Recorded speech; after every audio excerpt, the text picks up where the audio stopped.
Important. I like playing Chloe because she's funny, and it's always nice to be the funny one. And she's smart, and she's feisty, and she knows who she is, and she doesn't try and be anybody other than who she is. I'm going to be standing at the gym all alone, waiting for you, and if you do that to me, Clark, I swear to God, I will never speak to you again.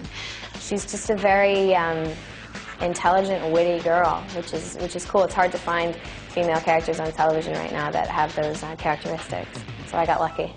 You know, it's going to be an interesting season. It'll be definitely different from last one, so it'll be fun. I can't give too much away. Thanks for sharing your insights with us. Up next, one of the last TV interviews with the late Christopher Reeve. This kind of thing is something that I'm delighted to sandwich in around all the political work that I'm doing. I'm Allison Mack from the WB Smallville. Hi, this is Kristen Crew. I want you to take the tripod, and I want you to lift it up, and I want you to start rolling and stay with me. Hey everyone, and welcome back to TV Guide Close-Up. Today, we're getting you a behind-the-scenes look of the WB's hit show, Smallville. I need help, stop.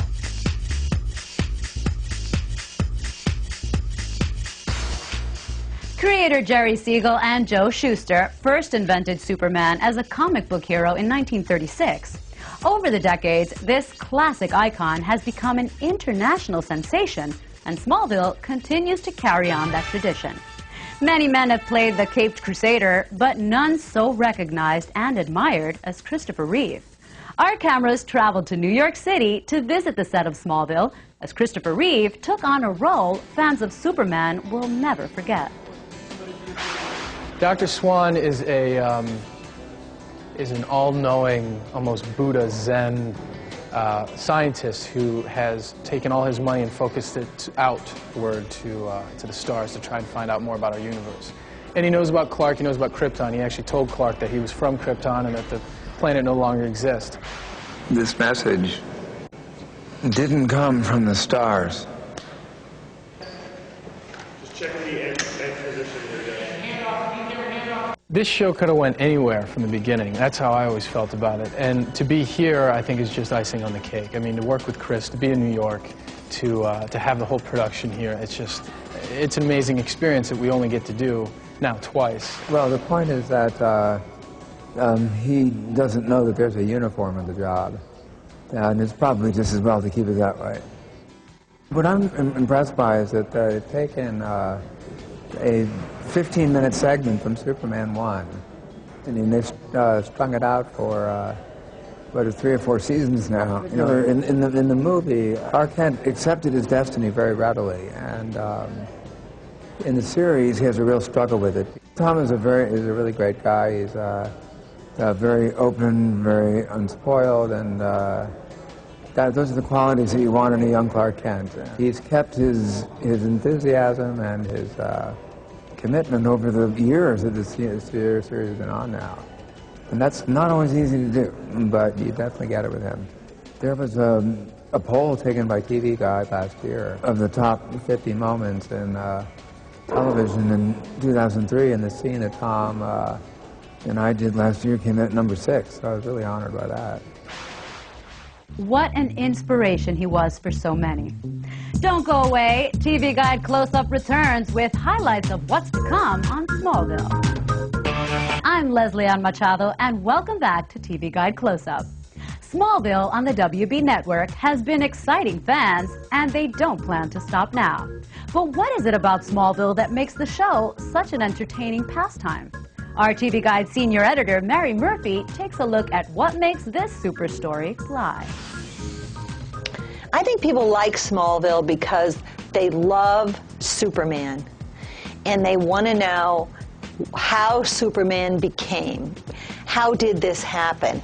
How did he become to be Superman? And I think that is really the appeal of Smallville.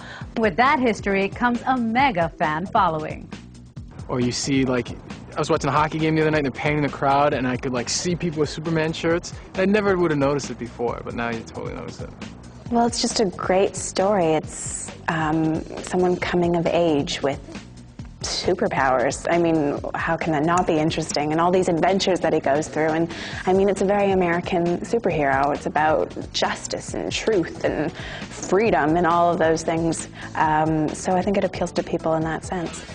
when you have good writers and you have good material, it's a lot easier to jump up in front of the camera, and so that helps a lot. And the effects and the lighting and the photography, it all comes together.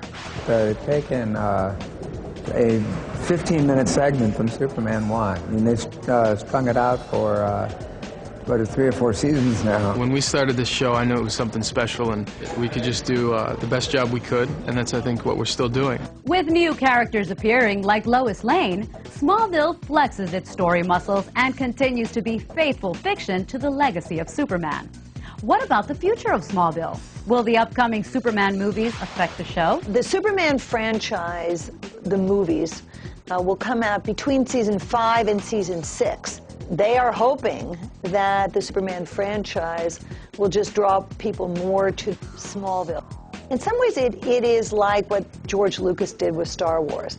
He brought us the beginning. We see how Superman was born and how he was grown up. So I think that the reemergence of the Superman movies will actually draw attention to Smallville.